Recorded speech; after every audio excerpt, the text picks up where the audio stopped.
ഓം നമോ നാരായണായ. ഹരിപ്രിയ അസ്ട്രോവിഷൻ ചാനലിലേക്ക് എല്ലാവർക്കും സ്വാഗതം. ആദ്യമായിട്ടാണ് നമ്മുടെ വീഡിയോ കാണുന്നതെങ്കിൽ സബ്സ്ക്രൈബ് ചെയ്യുവാനും ഷെയർ ചെയ്യുവാനും മറക്കരുത്. കൂടാതെ ജാതക സംബന്ധമായിട്ട് എന്തെങ്കിലും സംശയം തോന്നുന്ന പക്ഷം എൻ്റെ ഈ വാട്സപ്പ് നമ്പറിൽ ബന്ധപ്പെട്ടു. ഞാനിവിടെ പറയുന്നത് പൂരം നക്ഷത്രത്തിൽ ജനിച്ചവരുടെ ഒക്ടോബർ മാസത്തെ ഗുണദോഷ ഫലങ്ങളെക്കുറിച്ചാണ്. ഈ പൂരം നക്ഷത്രക്കാരെ കുറിച്ച് പറയുകയാണെങ്കിൽ ദൈനംദിന ജീവിതത്തിൽ വെറുതെയിരുന്ന് സമയം കളയുവാൻ ഒട്ടും ഇഷ്ടമില്ലാത്തവരായിട്ടുള്ള ഈ പൂരം നക്ഷത്രക്കാരിൽ തൻ്റെ മനസ്സ് ആഗ്രഹിച്ചതായിട്ടുള്ള ലക്ഷ്യത്തിൽ എത്തിച്ചേരുന്നതുവരെ കഠിനമായിട്ട് വിശ്രമമില്ലാതെ പരിശ്രമിക്കുന്നവരാണ്.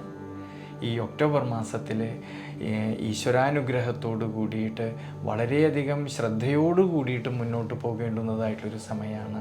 പ്രത്യേകിച്ച് അഷ്ടമശനിയുടേതായിട്ടുള്ള സ്വാധീന ശക്തി നിലനിൽക്കുന്നതായിട്ടൊരു സമയമാണ് ഈ പൂരം നക്ഷത്രക്കാർക്ക്. ജന്മരാശിയിലാണെങ്കിലോ കേതുവിൻ്റേതായ സാന്നിധ്യമുള്ളതുകൊണ്ടും പ്രത്യേകിച്ച് ഒക്ടോബർ മാസം 17-ാം തീയതി മുതലാണെങ്കിൽ ജന്മരാശ്യാധിപൻ നീചബലത്തോടു കൂടിയിട്ട് സഞ്ചരിക്കുന്നതിനാൽ ചില സമയങ്ങളിൽ മനസ്സിന് ക്ഷീണാവസ്ഥ തോന്നുമെങ്കിലും നമ്മൾ എന്തൊക്കെ പ്രവൃത്തികൾ ചെയ്യുമ്പോഴും വളരെയധികം ശ്രദ്ധയോടു കൂടിയിട്ട് വളരെയധികം ദീർഘവീക്ഷണത്തോടു കൂടിയിട്ട് ഈശ്വരാനുഗ്രഹത്തോട് വേണം ചെയ്യുവാനായിട്ട്. പ്രത്യേകിച്ച് ഈ ഒരു സമയങ്ങളിൽ യാത്രകളിലായാലും ഡ്രൈവിങ്ങിലായാലും കൂടുതലും ശ്രദ്ധിക്കുന്നത് വളരെ നല്ലതാണ്. വീഴ്ചകളോ ക്ഷതങ്ങളോ വരാതെ നോക്കണം ഈ ഒരു സമയങ്ങളിൽ. ഇനി തൊഴിൽപരമായിട്ട് ചിന്തിക്കുമ്പോഴാണെങ്കിലോ കർമാധിപതിയായിട്ടുള്ള ശുക്രനാണെങ്കിൽ ഒക്ടോബർ മാസം 9-ാം തീയതിക്ക് ശേഷം നീചസ്ഥിതി വരുന്നതുകൊണ്ടും നിവൃത്തി സ്ഥാനത്താണെങ്കിൽ രാഹുവിൻ്റേതായ സാന്നിധ്യം നിലനിൽക്കുന്നതുകൊണ്ടും നിവൃത്തിനാഥനായിരിക്കുന്ന ശനീശ്വരനാണെങ്കിൽ അഷ്ടമഭാവസ്ഥിതി വരുന്നതുകൊണ്ട് തൊഴിൽപരമായിട്ട് കർമ്മപരമായിട്ട് വളരെയധികം ശ്രദ്ധയോടു കൂടിയിട്ടും വളരെയധികം ദീർഘവീക്ഷണത്തോടു കൂടിയിട്ട് വേണം മുന്നോട്ട് പോകുവാനായിട്ട്. പ്രത്യേകിച്ച് ഈ ഒരു സമയങ്ങളിൽ തൻ്റെ കൂടെ നിൽക്കുന്നവരുമായിട്ടോ സഹായികളുമായിട്ടോ അഭിപ്രായ ഭിന്നതകളോ മനോവിഷമതകളോ തർക്കങ്ങളോ വരാതെ നോക്കണം ഈ ഒരു സമയങ്ങളിൽ. എന്നാലോ വിദ്യാർത്ഥികൾക്ക് വളരെയധികം അനുകൂല സ്ഥിതി കാണുന്നതായിട്ടൊരു സമയമാണ് ഈ ഒക്ടോബർ മാസത്തിൽ.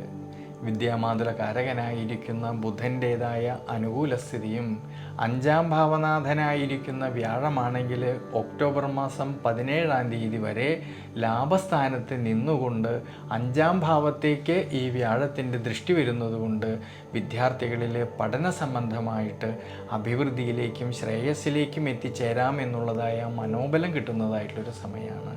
ഉപരിപഠനം ആഗ്രഹിക്കുന്നവർക്കും അതിനുള്ളതായ അവസരങ്ങൾക്കും അനുകൂല സ്ഥിതി കാണുന്നുണ്ട് ഈ ഒരു സമയങ്ങളിൽ.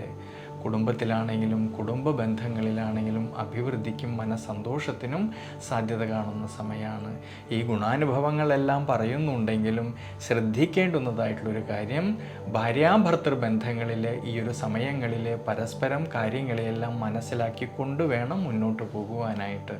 അഭിപ്രായ ഭിന്നതകളോ മനോവിഷമതകളോ വരാതെ ശ്രദ്ധിക്കണം ഈ ഒരു സമയങ്ങളിൽ.